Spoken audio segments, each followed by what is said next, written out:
Thanks, Keith. Thanks, Alan, for having me. As far as my background goes within wilderness medicine, which is what I'm going to be focused on tonight, I've been teaching woofers and WEMT programs for since '04. But I've been an outdoor educator and outdoor rec professional for going on 25 years now. I've been a professional guide. I've done everything from run outdoor programs for major universities and colleges.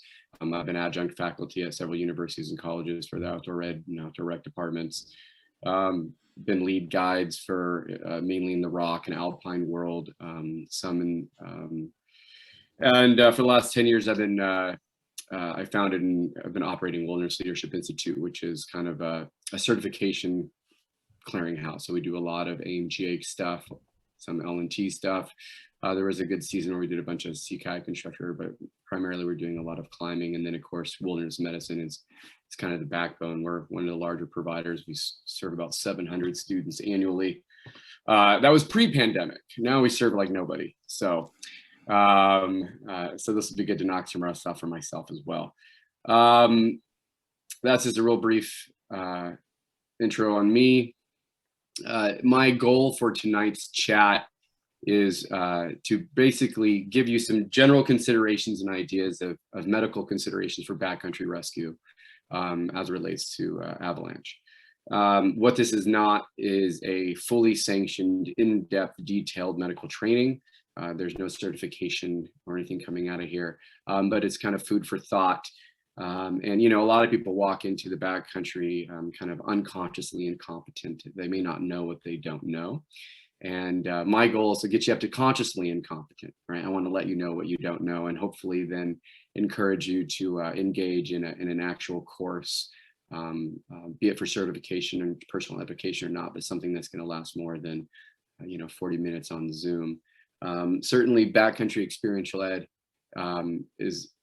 can't be substituted. You can't lecture a kinetic skill into competency.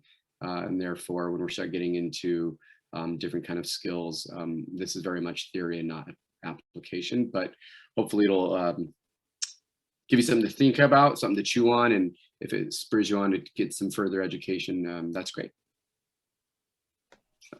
Thanks, Josh. Well, now that we know about you, why don't we find out a little bit about the experience level of folks who are attending tonight? So we're going to launch a poll.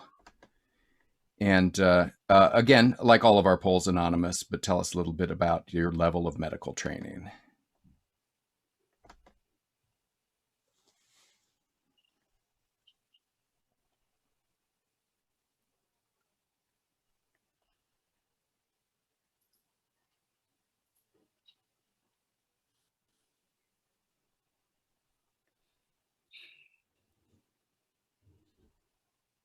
All right, with 86% of you in, we're going to take a look. Josh, it looks like we're split with 25% with basic first aid and CPR, 25% with wilderness first aid, 25% with woofer, and we've got one person with an EMT or higher, and a few people who have no experience. Awesome, that's great. Let me start this thing off with a little preamble, kind of exhorting you to continue your education in wilderness medicine. For anybody who's truly considering to do remote backcountry touring and really get off-piste and get out there, even if it's just simply a day tour, not even overnights, I would really recommend taking a full wilderness first responder training course. There's a lot of great programs out there that could serve you well, but that's really the level of certification that I would probably be seeking if I was interested in that. If you're going to be spending most of your time in bounds with some occasional side country work, things like that, maybe a wilderness first aid would kind of fit the bill. But the big aspect for wilderness medicine as it relates to backcountry is the now what. Most people are either going to survive their event or they're not, and you really have little to do with that. There's some BLS skills we're going to get into here, which is at the moment you dig them up, actually clearing airways and potentially doing some CPR. But for the most part, it's okay, cool, you've survived. I found you, I dug you up, and now what? And it's really the logistical complexity of evacuation, resource management, leadership, communication, that can mean the difference between your successful rescue turning into a successful evacuation. That kind of education is really highlighted in the wilderness first responder curriculum. And so even people who might be an EMT, there's very much an urban mindset and an algorithmic flow chart mindset when it comes to that kind of training. We try to talk in general concepts and principles that give you a generic tool set to be successful no matter where you are or what you're dealing with, just dealing with the situation and the patient in front of you. So that's my general encouragement as it relates to level of certification. There's lots of different programs, like I said, in different formats, but that would make good sense if you're spending time out there. So with no further ado, unless I'm going to just jump right in, I've very purposely put a pretty short slide deck together because I don't want to sit here and lecture a traditional wilderness medicine lecture. I want to give you some information, some food for thought, and then I was going to basically open it up to some Q&A. And it could be topic specific, it could be off topic, anything that's kind of backcountry medicine related, logistical leaderships, that kind of thing. And I'll do my very best to share some insights. So with no further ado, see if I can share this screen.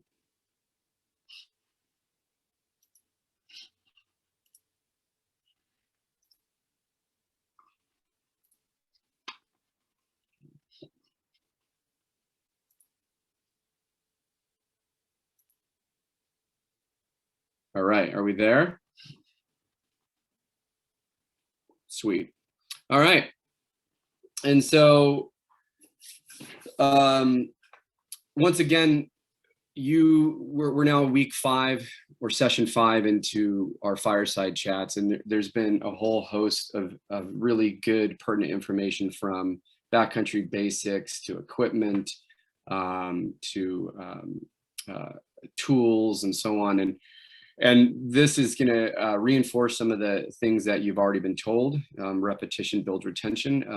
But then we're going to basically get into, once again, the medical aspect. So although I might mention things like shovel, probes, and beacon, I'm going to use them as an introductory method to get us into the actual medicine. So here we go. Hey, have these things. Your ability to effectively work and do medicine on an individual all depends on your ability to successfully extract them from a burial. And, you know, it's become very clear that if you go get help, in many cases, in most cases, that's a metaphor or a synonym for start the body recovery. You are the help, you are the SAR team, and you are the medic in a backcountry scenario. So really, not only having the rescue tools required, but having the medical know-how and the medical equipment that would aid you in this is also part of it as well. This is a national statistic, and I know these numbers have been presented to you in multiple ways via pie charts, graphs, and what have you, but you'll see that the large majority of people are going to perish via asphyxiation and about 25% via trauma. The reason I highlight that this is a national statistic is that, you know, depending on where you are within the country, terrain changes these numbers. So in the West, where we have a fair bit of gradient and there's a lot of a lot of cliffs you can get dragged over, up in the greater ranges, Alaska, that kind of a thing, where you have very large bergstroms and crevasses, trauma starts to creep up.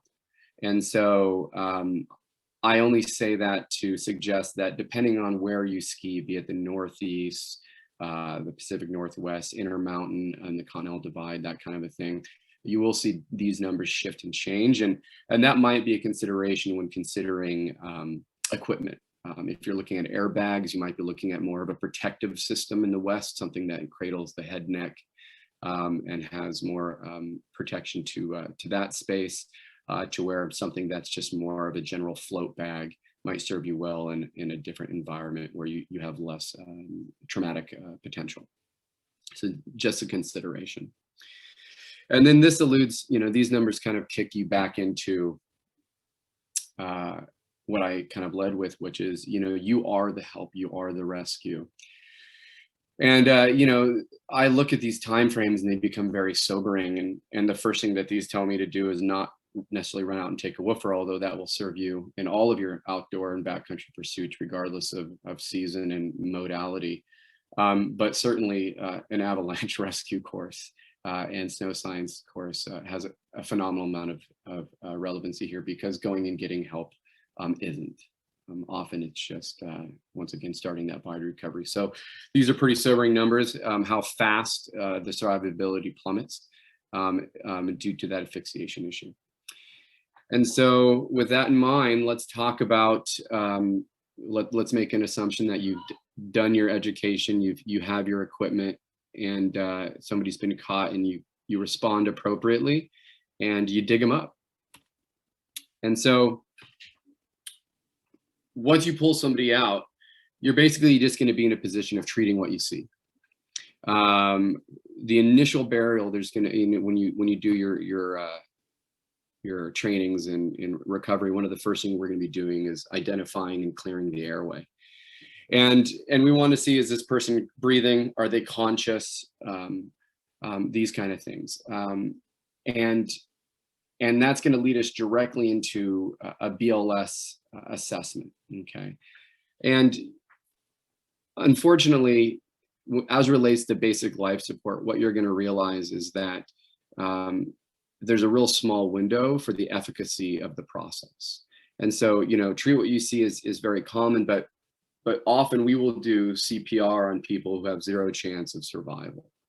CPR in many cases becomes an emotional response to a backcountry emergency, and certainly not a medical one, because there's no chance of survival.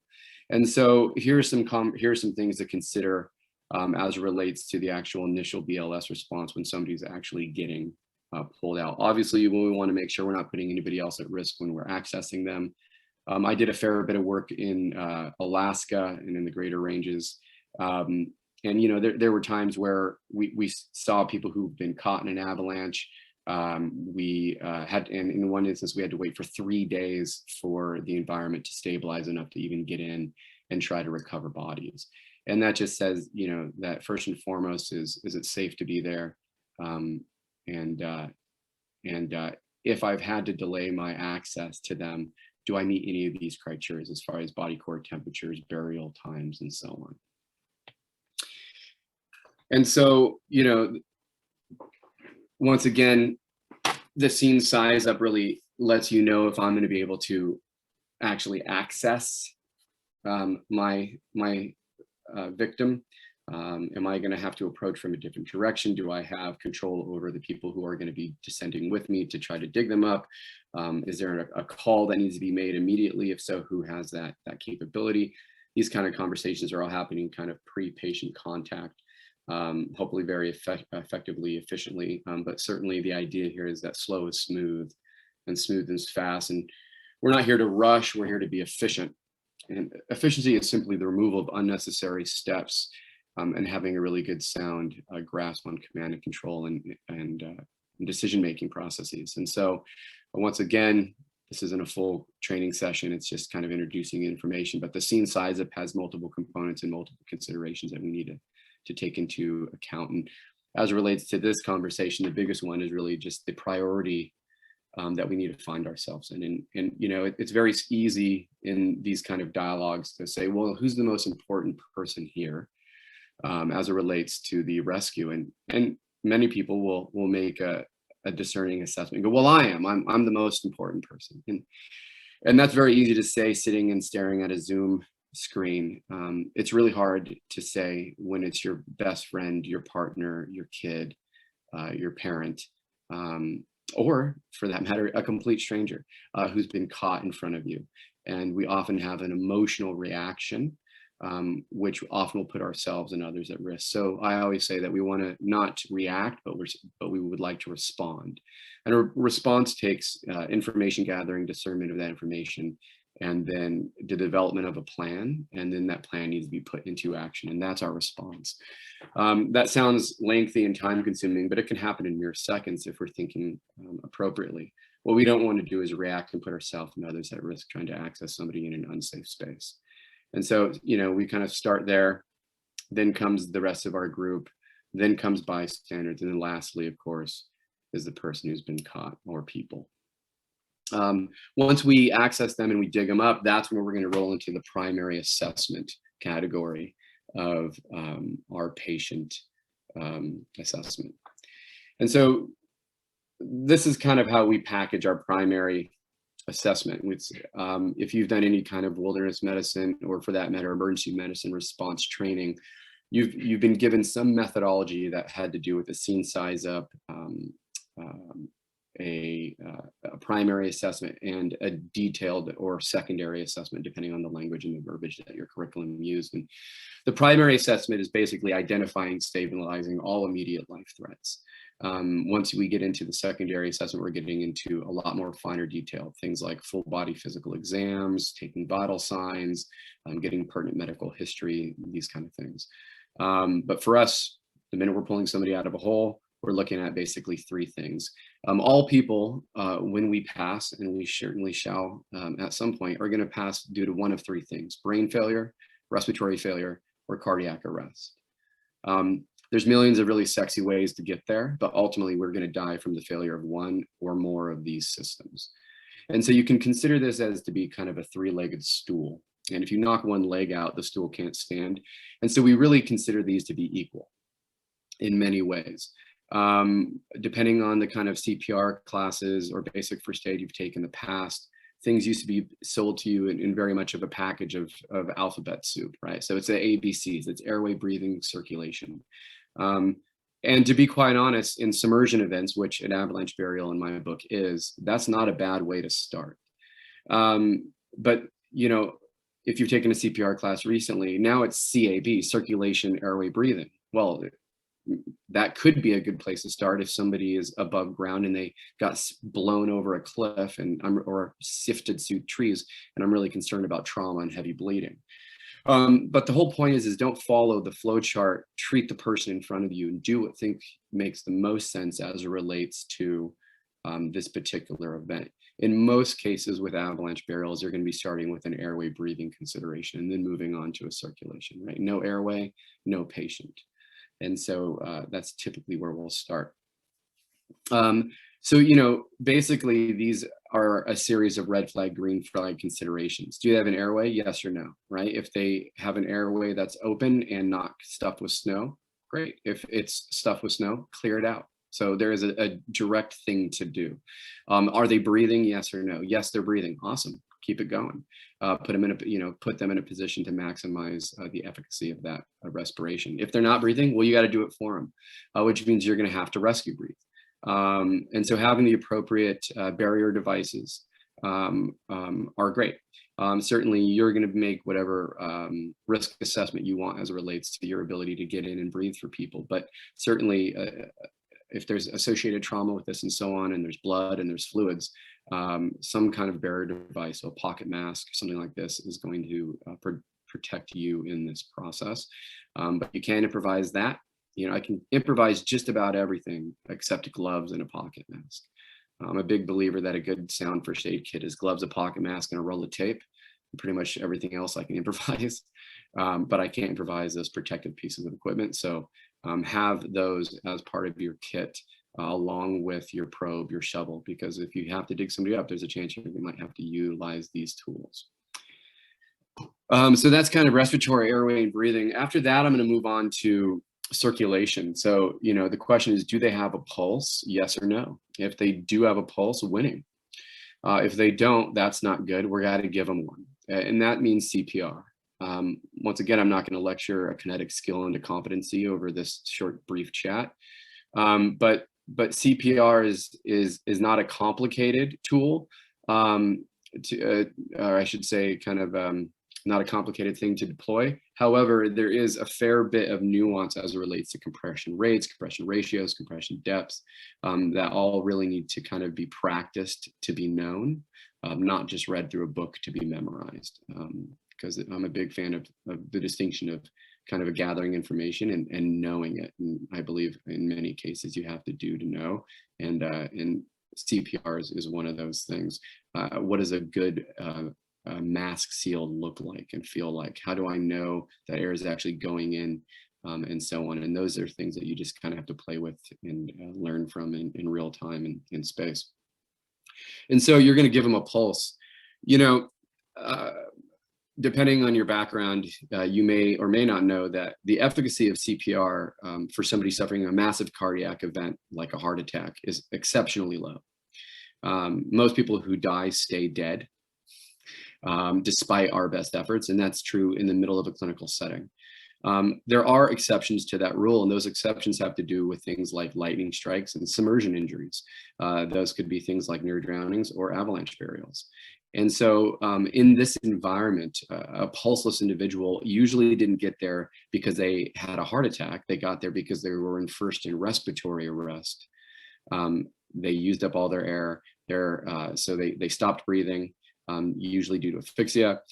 They passed out, they stopped breathing. Their heart continued to circulate until there was not a sufficient of oxygen in the bloodstream to keep the pump going. And then they went into full cardiac arrest. And so because they don't have a sick heart, usually if you just blow for these people and move this blood around, there is a much higher percentage chance of recovering with CPR alone. In a setting where you have a true heart attack, if you don't have immediate rapid access to advanced level care, like a paramedic and an ER and so on, the survivability of this event is exceptionally low. But for us, even though we don't have all the links in the chain of survival, we do have the ability to breathe, and we do have the ability to pump. And these people have a pretty high ability to respond to that alone. And so that's good news for a bad situation. Lastly, in the circulatory category is bleeding. And what we're referring to here is massive, severe, life-threatening bleeds. So massive pumping arterial bleeds. You know, if you slit your wrist and gouged your veins and bled, it would take a solid 45 minutes to bleed out enough to really send you into some life-threatening shock. And that's a big if, it didn't clot and stop all on its own, because it's such a small vessel with such low pressure. Now you hit an artery, now you have an exceptionally high pressure and a big hose, and that can empty your vessel in mere minutes. I would argue that many people probably on this Zoom has never seen a severe bleed, and that's a good thing, right? Unless you've been involved in a massive traumatic event via industrial, automotive, or a war zone, most of us are going to go through our whole life and not see a true severe bleed. When you see it, you will know it, and our job is to stop it now. Things like pressure points, elevation do very little to actually stop to stop severe bleeding. Tourniquets are a consideration, but the thing that you're going to be able to do immediately, and that has a pretty high level of efficacy if you can do it, is well-aimed direct pressure. And the part that we need to consider here is, you know, we're talking about trauma. So we might have penetrating trauma. We could have massive lacerations or blunt trauma due to getting sifted through trees or over boulders, and just blunt impact can literally almost rip limbs apart. I've seen it in the field. And that's where you're getting down into, you know, your neurovascular bundles run along your long bones. And when you basically separate limbs from the core, those arteries like to start bleeding heavily. And so certainly considerations of tourniquets are there, but what really works is well-aimed direct pressure, pushing on and kinking off and collapsing that pipe. Which means you're going to have to get to skin. And when we're backcountry skiing, we're basically covered in a massive amount of layers and then wrapped in a waterproof one on top of that. And we're laying in a permeable surface. So you might be dumping blood, but it's just burrowing a hole straight down through the snow. And so they're wearing absorbent layers, they're wearing waterproof layers. And so part of your primary assessment is doing a really, really sound blood sweep. And that's really on the core. Basically, easy things like nose to knees. Anywhere, you know, envision a spring suit wetsuit, like a shorty. Anywhere you'd be covered in rubber, you could be bleeding to death quickly. And so if a spring suit would cover it, you should get down with your gloved hands at skin level underneath those waterproof layers through those highly absorbent insulative layers and see if there's bleeding. If you find bleeding, expose it as rapidly as possible and see, is it severe? If it's not a severe bleed, it's just a venous light bleed, you don't even have to stress about it, right? You might deal with it later at a time of your convenience, but this is not a medical emergency. Often we see blood and we treat it as if it is. But what we're really talking about here is severe life-threatening bleeding, and that's the thing to consider. But you have to aggressively be discerning whether or not this is happening through a really good blood sweep over that core, and so on. The last part of our primary assessment is going to be the nervous system, and this is just a consideration for long-term care. AVPU is an acronym for a level of consciousness. It stands for awake, verbally responsive, painfully responsive, and unresponsive.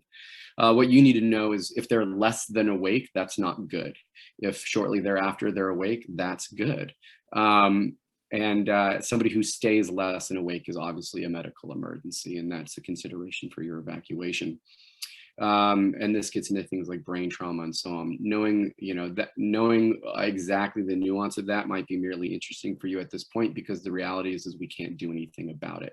We need it, but I'm not a neurosurgeon, but I know when you need one, we can get you there. One thing you should know is if somebody did have a pretty traumatic brain injury, they took a massive blow to the head, they got knocked out, and now they're conscious. There is a potential for them to start vomiting if there's additional swelling in the brain and so on, and that puts their airway at extreme risk. People who might have other traumas and so on might be strapped into a toboggan. They might be getting dragged out via some kind of a sled, and often this is going to put them on their back. And when they're on their back, they have a lot of airway compromise threats. And so if I had somebody that had a massive traumatic brain injury, they were knocked out, they were out for a prolonged period of time, they had inability to retain new memory, they asked a lot of repetitive questioning, and I was really concerned that their brain might swell over time. I would either be packaging them on their side, I'd be packaging them in a potentially sitting up position, and I'd be having somebody monitor them 100% of the time so they could be rolled at a moment's notice. And in most cases, this would actually be, if I was really concerned about vomiting, or if vomiting did begin, this would trump even my consideration of spine. Once again, no airway, no patient. And then lastly, in the nervous system category is spine. Could they have injured their spine in this event? And the answer is yes, no, or I don't know. And if it's yes or I don't know, we want to take appropriate precautions.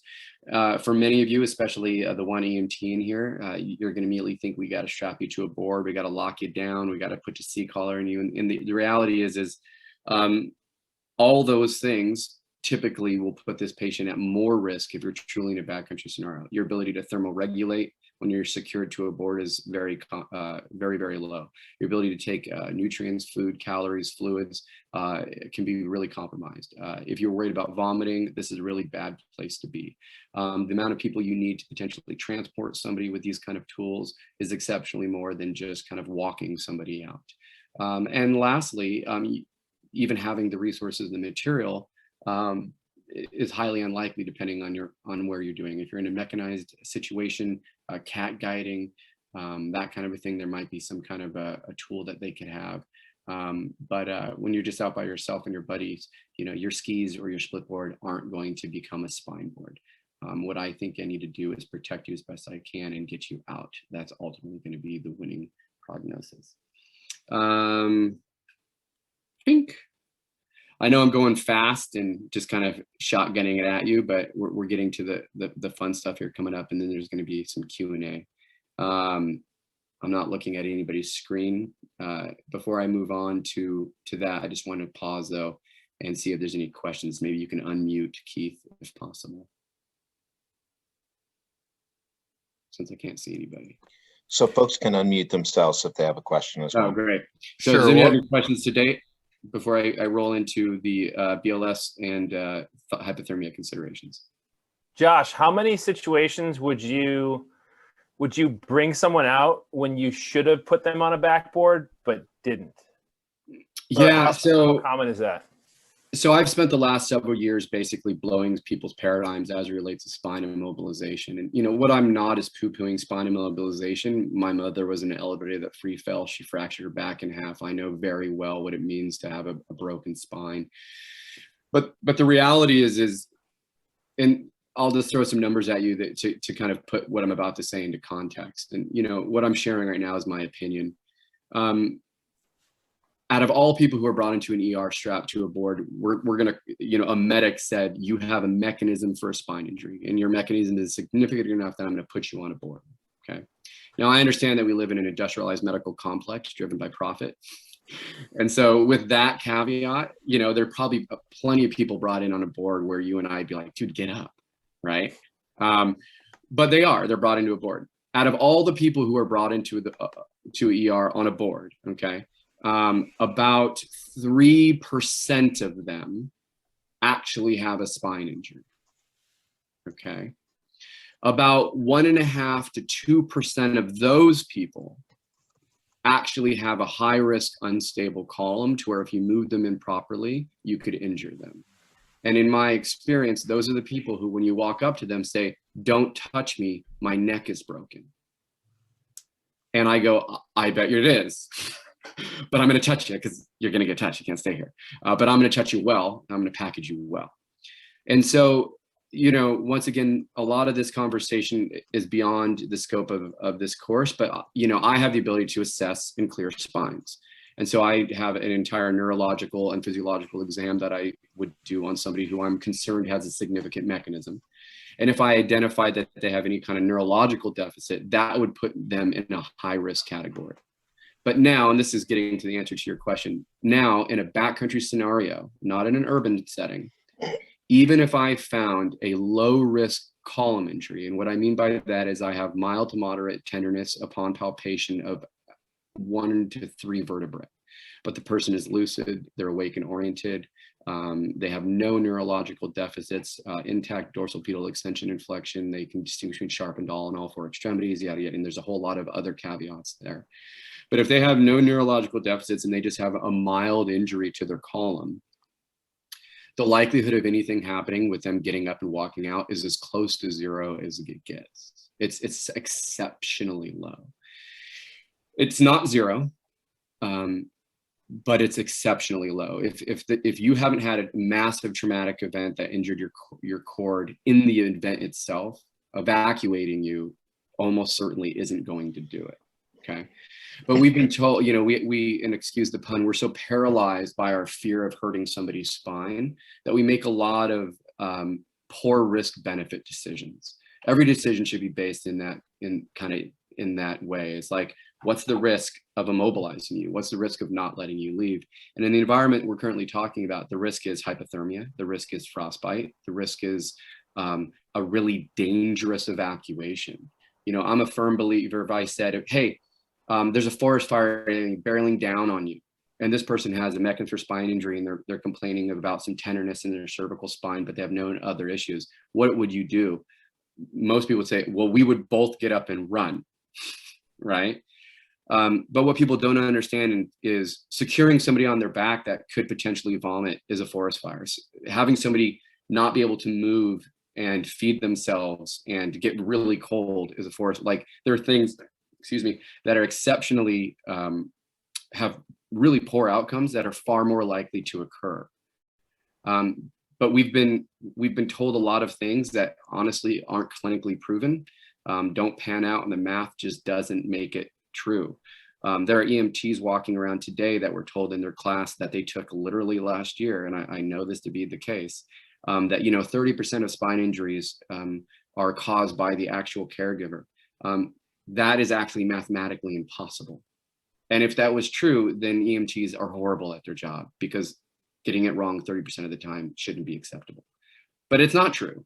But yet there's a lot of misinformation out there. There's a lot of lore, if you will.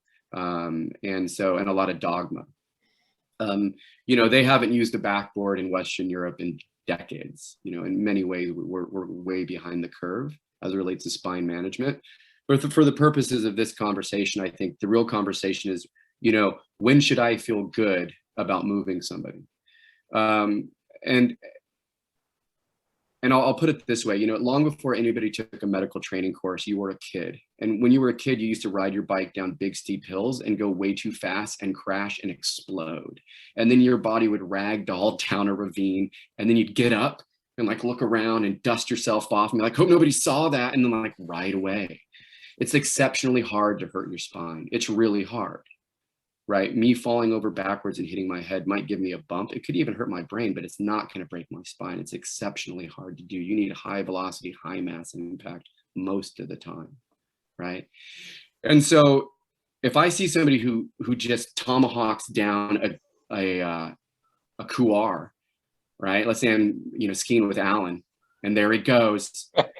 And I come up on him, and he's at the bottom going, oh man, that was horrible.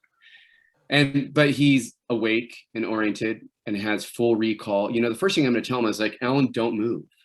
And I'm going to check him out. I'm going to see how he's doing. I'm going to check him out. And I'm going to ask him not to move. I'm going to try to protect his head, neck, and back. I'm not going to vice grip his head, because that basically has zero efficacy. Like, I'm going to get him to keep still. And that means calming him down, getting at his eye, being midland with him.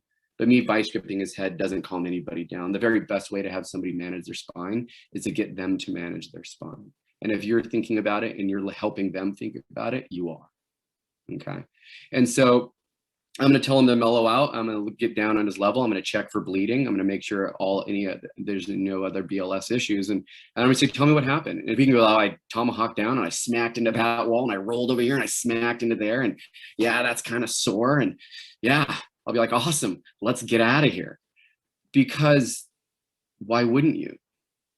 Right? Because he's fine. And he knows he's fine. And the fact that I took a woofer course doesn't change that. All too often we get educated and we think people's physiology absolutely changes, and that's untrue. Like, I'm just as robust as I was before I got informed about how easy I can be broken.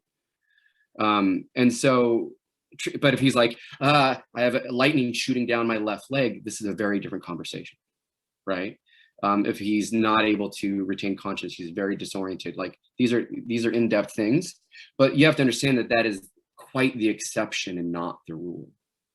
Once again, about 3% of 3% are the people we're talking about. And if they're awake, they're usually quite aware that they're really hurt. You know, I'll end with this. A good friend and colleague of mine, Darren Stokes, used to be a ski racer, and he was doing these super G turns, and he hit a berm and he just launched like 15 feet in the air, inverted, came down directly on his head and broke his neck. And as he was lying there in the snow, he knew two things. He knew he was really hurt, and he knew he could get up and go get help.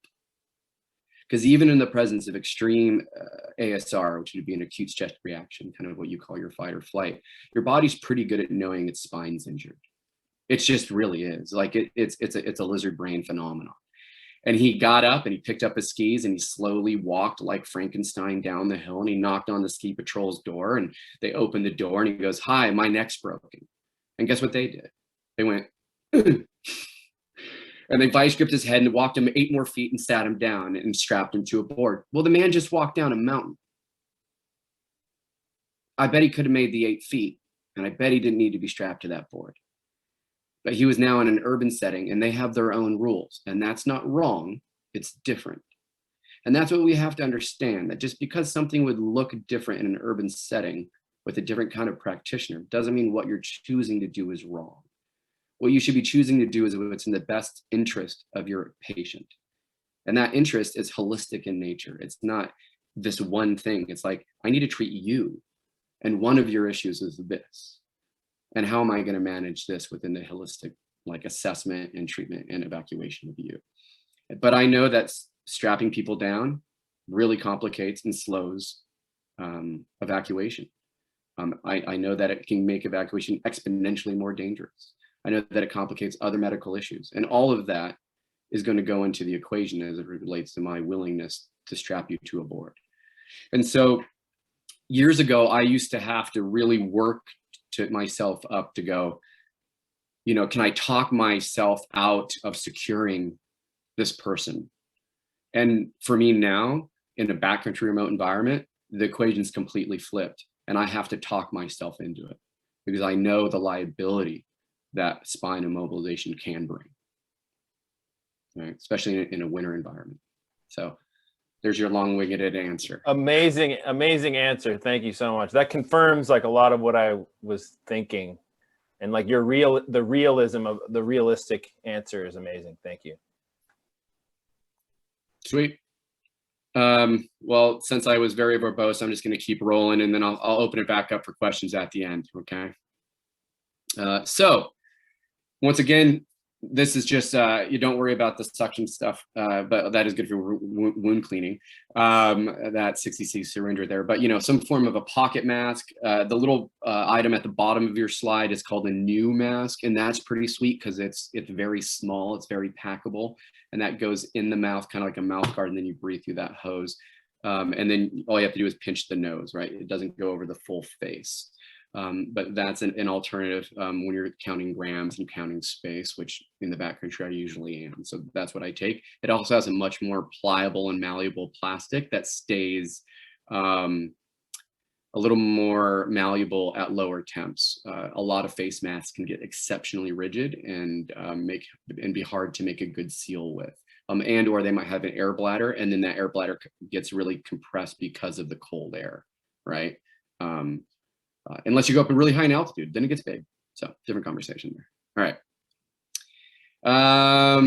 Once again, I'm not going to get into CPR, but here's what you need to know. CPR needs to be started soon if it's going to be effective at all. And so if somebody's been buried for quite some time, if you dig them up and it's been 15 minutes and they have snow packed in their airway, well, they haven't breathed for 15 minutes, but it doesn't mean their heart necessarily has been stopped for that long. So a lot of this has to do with like, how long has they been under? How long do you know they've been pulseless? So there might be knowns or unknowns that might affect you here. But we know that the maximum efficacy of CPR alone, without the other links in the chain of survival, things like AEDs, ALS, heart surgery by cardiac surgeons, is 30 minutes. Okay. Everybody here who's taken a CPR class knows that, you know, if it seems unsafe, or I'm too exhausted, or they were revived, or somebody comes and takes over, you know, these are all reasons to stop CPR. But unless you've taken medical training that is wilderness-based, you've never been told a time frame. And that's because it's a very urban idea that somebody's going to be here and you can stop thinking about it. And that time frame is 30 minutes, right? The reality is if you're dealing with CPR alone, you don't have any other intervention. After about 10 to 15 minutes, I kind of know the outcome.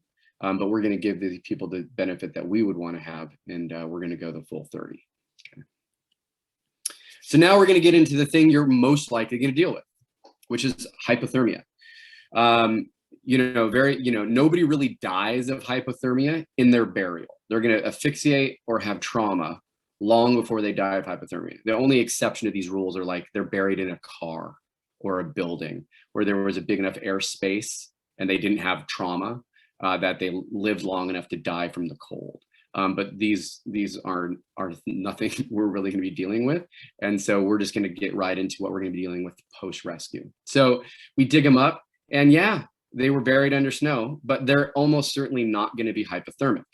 Snow is an amazing insulator, right? Like it's 32 degrees, it's really warm in there. And people are usually bundled with the appropriate snow equipment. What's going to change is the minute you dig them out. And so now they're back in the elements. We have wind, we have wet clothing now, we have evaporative cooling, we have radiant cooling, we have conductive cooling, and all these things are going to be pretty challenging for this person to stay warm.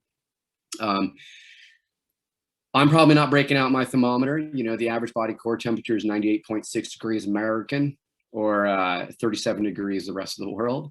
You need to be between 95 and 90 degrees to be officially hypothermic, and that'd be mild hypo, and that's 35 to 32 degrees C. So if you have a thermometer, good for you. I'm probably not dealing with it right away. I'm probably just getting them into warm, dry clothes. But what you do need to look at are the other two symptomologies that I can see right in front of me, and that's going to be shivering and mental status. And so as people start to get cold, they're often going to have what we refer to as the umbles, right? And that's kind of the mumbling, stumbling, fumbling. They just have really depressed cognitive abilities. I've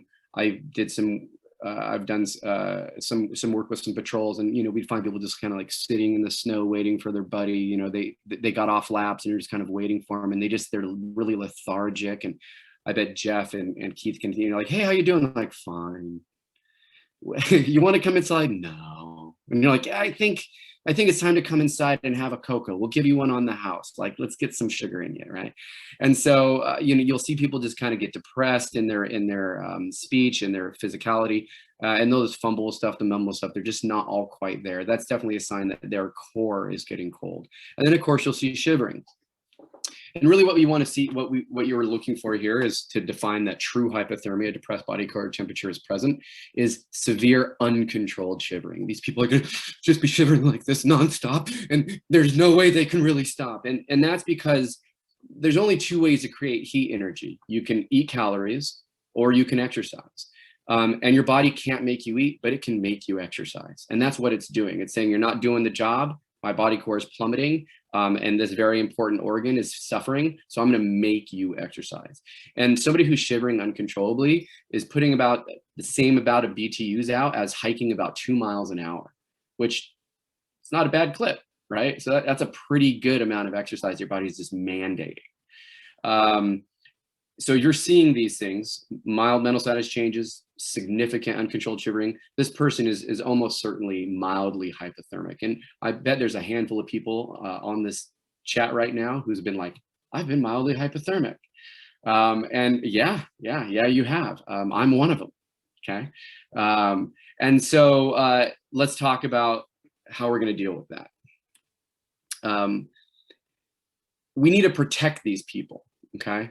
I love this slide when I give my little lecture, and it's because this is the 4 ways to transfer heat energy. And so there's conductive, convection, radiation, and evaporation. And if I know the 4 ways I can transfer heat energy, I know the 4 things I need to protect you from to keep you warm.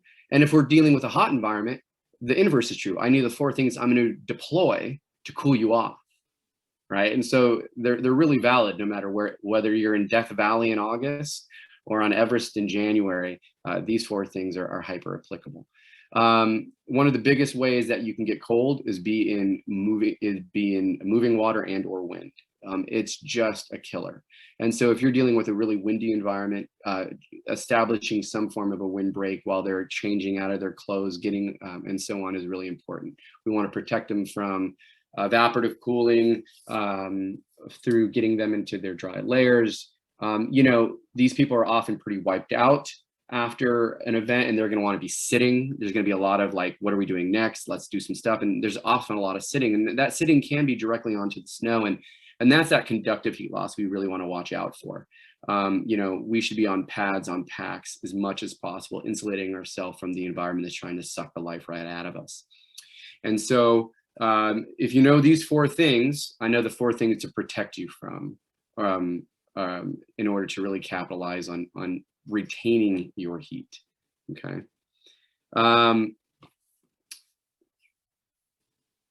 Above and beyond the event, there are things that can impair your ability to get warm, okay? So these impair your ability to compensate for the cold challenge that you're currently engaging in.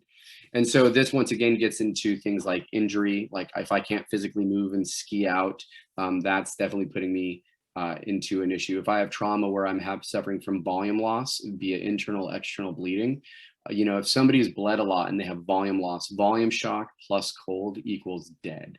It's just a horrific equation that pretty much always comes true. And so, there's a lot of misinformation out there about treatment of shock, like the Trellenberg position, like we're gonna lie you down and get your feet up and so on and so forth. There's like 0 clinical evidence of its efficacy.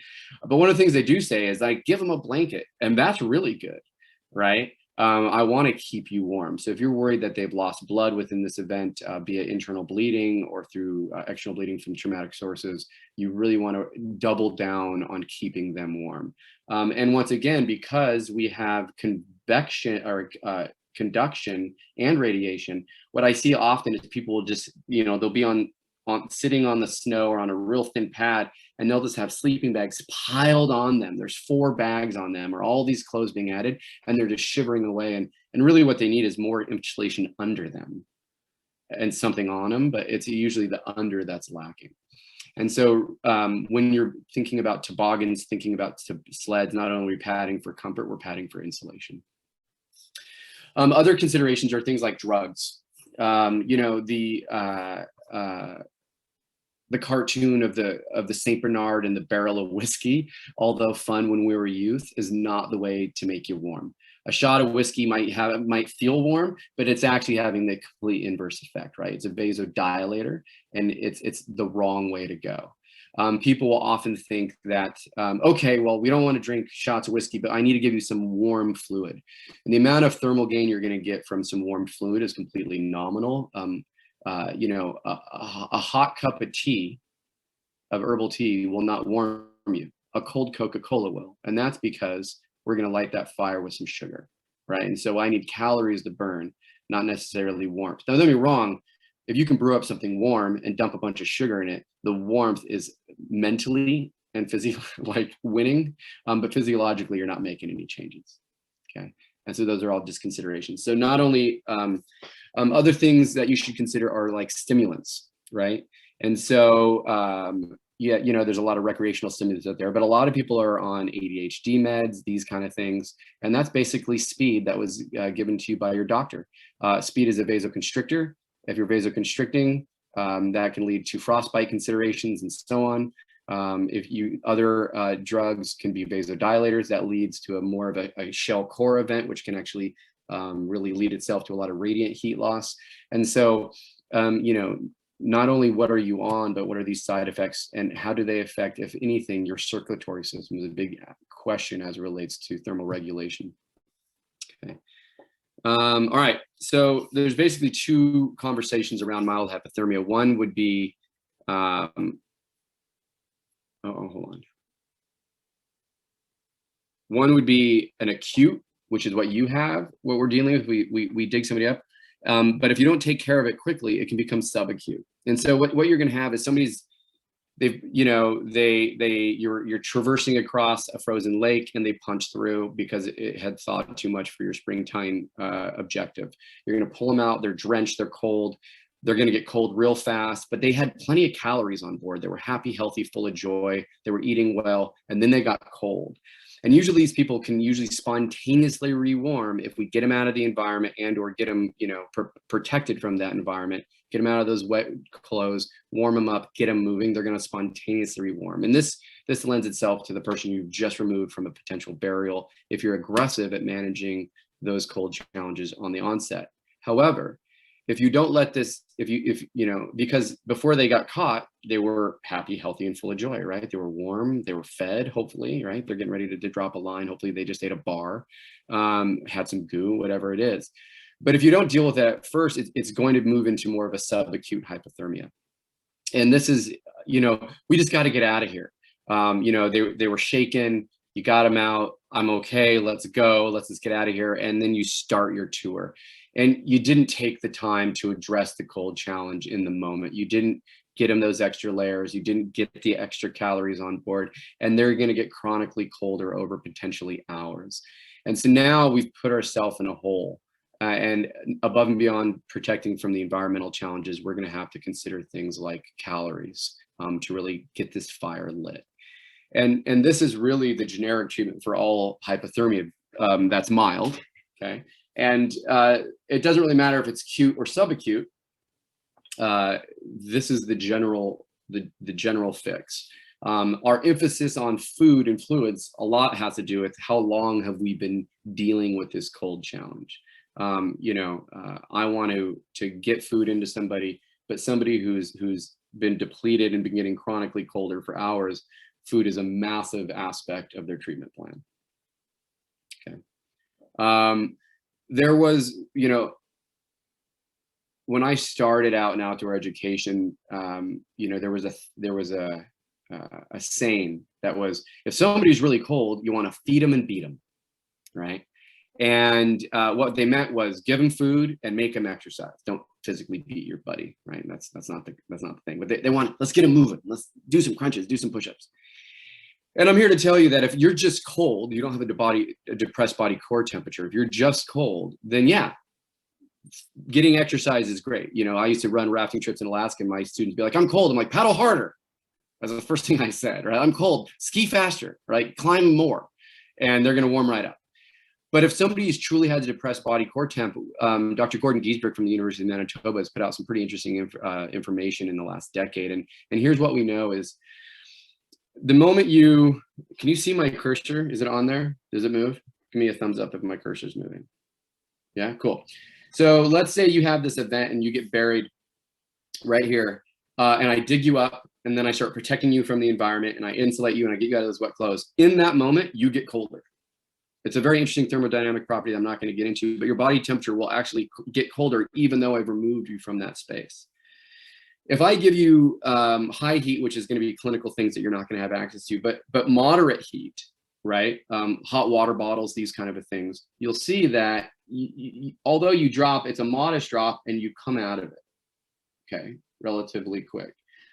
However, if I make you exercise during that, what he terms as the after drop, you can see that your after drop is profound. You actually will lose up to a degree or two more because you're exercising. And so, this is kind of getting into the weeds a bit on physiology and medicine, more so than I was planning. But I do think there's a value, because a lot of people are like, we got to get you moving. We got to get you moving. And if they're just cold, yes.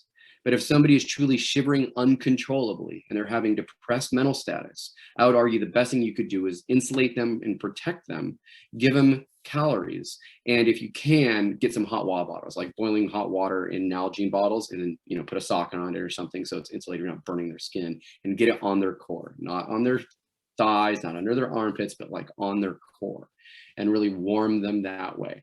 Once their mental status has come back up to where it was when you pulled them out, or the shivering has returned to where it was when you pulled them out, we can assume the after drop has occurred, and then they can do as much exercise as they want. Okay. And so this certainly might influence how you choose to engage in evacuation.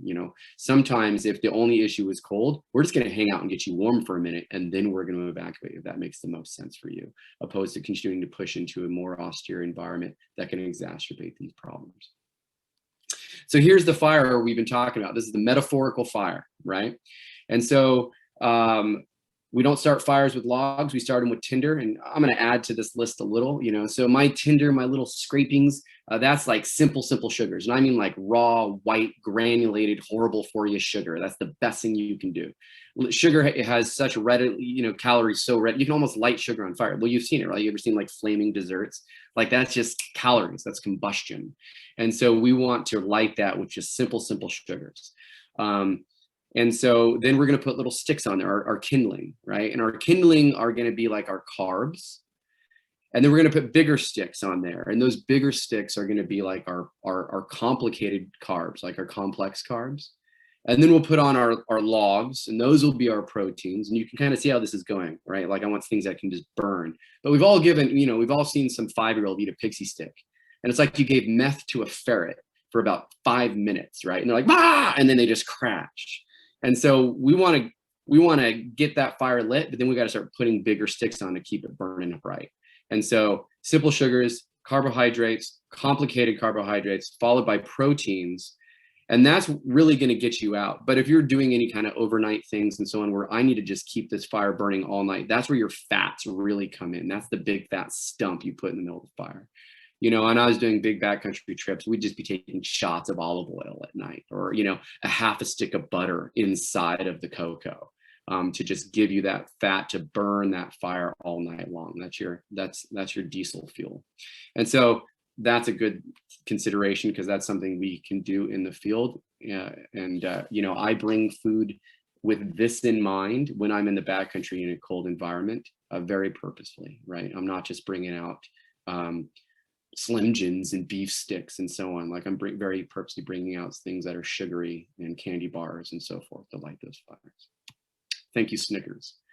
And then lastly, and this is what we'll kind of end with, is mild hypothermia there's a progression from mild to severe. And my opinion is, if somebody's under your care, mild should be as far as they get.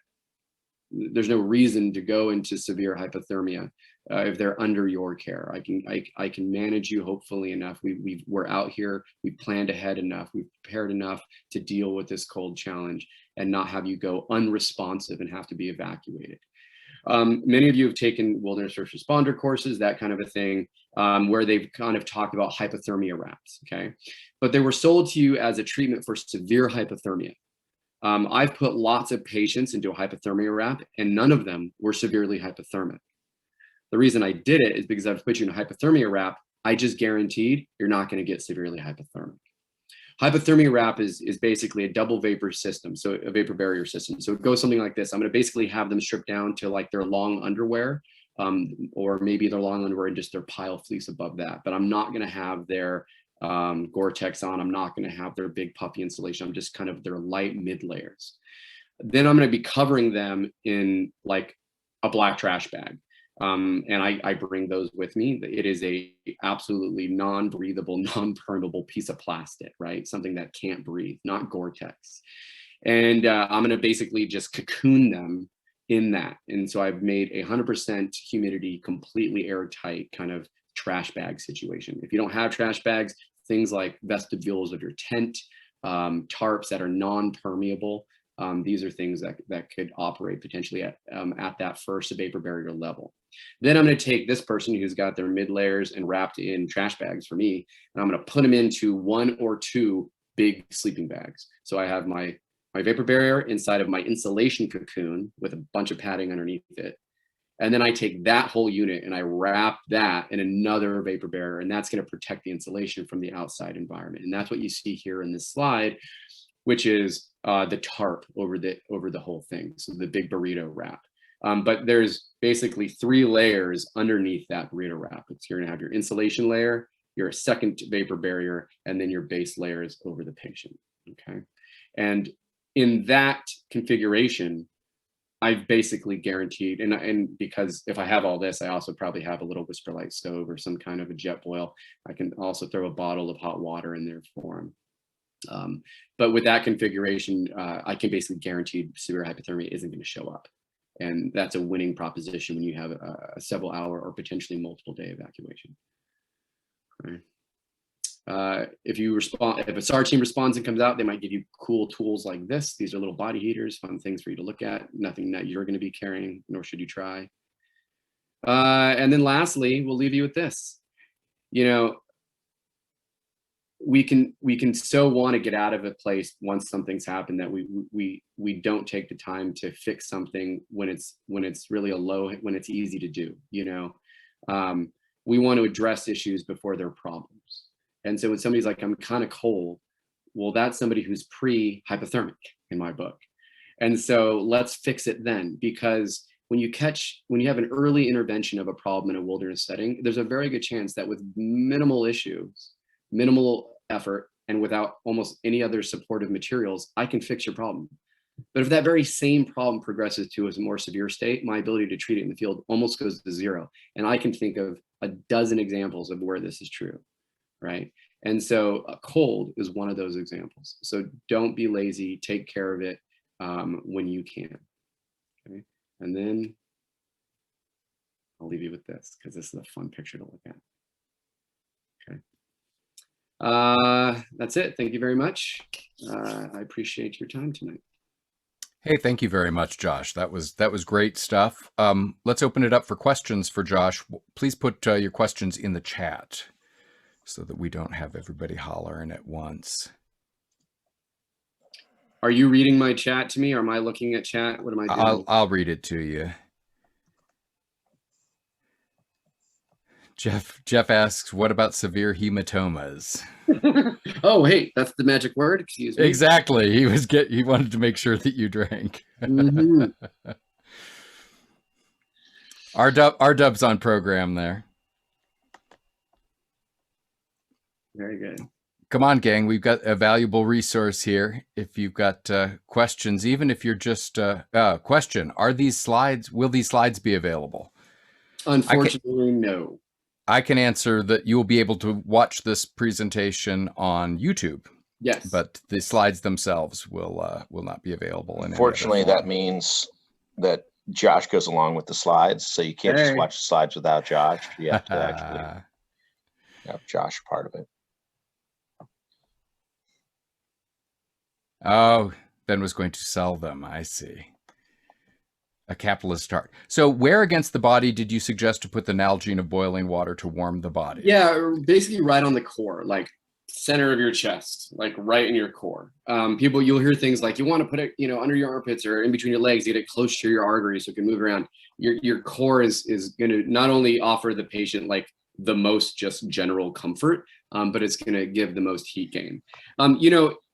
Here's an interesting piece of physiology and science here. And so let's say that this cup here is filled with hot water, and it's emanating 1 BTU of heat. Okay, and I'm shivering uncontrollably, and my body is producing 2 BTUs of heat through the act of shivering. Okay, so I'm shivering 2. This is emanating 1. And I put it on my chest. Guess how much heat I'm getting? Many people would do some basic math and say, well, you're getting 3 BTUs, and the answer is actually I'm getting 2. My body is going to reduce shivering almost the exact amount that I give it. Okay, so why take the time to make hot water to put into a bottle if I'm not getting any thermal gain from it? There's a couple reasons. Number one, shivering is exercise, and exercise consumes calories. And I want to be able to take the calories and make them last and make them as efficient as I can. Number two, shivering is exercise. And we know that exercise, certainly vigorous exercise, exacerbates the after drop that I mentioned briefly in the slide show about your body core temperature actually getting a little lower before it comes back up. And so for both those reasons, I think there's value, not to mention the emotional and the emotional value of giving somebody something warm, right? Great. Thank you, Valerie. That was a good question. Kimberly asks, what is your favorite snow camping sleeping pad? Josh. Snow camping sleeping pad. That's a good question. Well, there's my favorite one that I would take snow camping if I had a mechanized way of getting there, which is just my Paco pad, which those of you who are in the rafting world know, though, they're like 2-inch closed cell foam mega joys. But if I'm in the backcountry, I usually am actually rolling on an uber light like a Thermarest, and that's because I'm a gram counter. But my Thermarest has, even though it's super light, has a really big air cushion in it, so it is separating me quite a distance from the base. If I'm backcountry, like base camping, like if I'm getting out of a plane and I'm kicking stuff into a base camp on the Ruth Glacier, then I will typically have multiple pads, one of which will be a massive closed cell pad. And then I put my insulative air cushion above that. Great. Philip asks, what about throwing some hand warmers into what you've wrapped a hypothermic person in? Sure. Will it make an appreciable difference? No, it's all, well, I have a lot of opinions about hand warmers in the backcountry. I think hand warmers are awesome front country, like love toys, right? Or I can put them in my pockets and be happy on the lift. But they're an emotional well-being. They're not a physical improvement, really. They're not going to give you any kind of thermal gain that is going to make any kind of physiological difference. I will say this is I have seen people go into the backcountry with equipment that's not prudent for the temperatures and conditions they're going in. Like I really need bigger, thicker mountaineering boots for this particular trip up Denali, but I'm going to bring my lower 48 boots and I'm going to bring some hand warmers. And I don't believe, like, I'm a low tech guy. I'm like, you should have low tech equipment that's going to make your digits not freeze off and not be relying on chemical means or high-tech battery powered gloves to keep you from losing things. That's just my opinion. High-tech battery gloves are awesome. Hand warmers are awesome. But if I'm in a truly remote environment, I don't like to rely on those kind of things to keep me happy and healthy. Great. Josh Elliott asks, is a SAM splint worth carrying on every BC tour? You'd need to describe what a SAM splint is for the non-ski patrollers here too. Yeah, so a SAM splint is basically a piece of aircraft aluminum sandwiched between 2 pieces of foam. It's highly moldable. A SAM splint is a great tool to do things like splint wrists and splint ankles. That's kind of what it does well. You could do a forearm too, really. But any kind of large extremity, like a humerus, certainly not your femur, not your tib fib, anything like that. There's just not enough mass, not enough things going for that particular tool. So in a backcountry tour, you know, if I was backpacking or mountain biking or something that's a very ankle wristy trauma situation, then those things are always with me. But you know, when I'm in the backcountry, I have poles, I have skis. I usually have a lot of long, hard, rigid things with me, to where if I'm walking down a trail, I don't necessarily have those with me. And so I kind of hem and haw that way when I'm really counting grams and so on. You know, I'm a big fan of letting other people carry my things, especially when I'm working. I very much embrace the European guide methodology that I'm here to train you and keep you safe. I'm not here to carry your stuff. You know, if you want to be a mountain guide in America, you're going to set up a lot of tents for your clients. And that's fine if that's what you want to do. But let me teach you how to set up your tent and be self-reliant, and let me manage you and train you and so on. That's really my vibe. And so I do a lot of programming with groups, and we have great big first aid kits, but I'm not the one carrying them. And the reason I'm not the one carrying them is not because I don't like the weight. It's because at the end of the day, in the event of an emergency, it's going to be me that runs 20 miles to the road. It's going to be me that has to be able to, like, I don't tow people if they can't sea kayak. My clients do, because I need to be able to get anywhere in my group in my sea kayak instantly. You know, like, so I need reserves. I need to be nimble. I need to be quick. So I'm typically the least weighed down individual while working, only because it's going to be me that has to deal. And if I burnt all my energy carrying the fry pan, I don't think that's a good use of my expertise, and that's not a good risk benefit decision. That's just my opinion. So just because you're not carrying it doesn't mean it's not here. That's an excellent excuse that I will start trying to employ in the future. All right. Chris points out the volet straps can turn anything into a splint. Yeah, your spongy backcountry straps are handy for more than just holding your skis and poles together. Sure. Philip asks, will battery-powered gloves interfere with beacons? I can tell. But you go for it. I can tell you from personal experience, anything that is creating an electromagnetic field will interfere with a beacon. You know, when your smartphone pushes data back and forth, you can have big spikes in interference. A 9-volt powered pair of gloves, I'm not sure, but I will assign that duty to RW.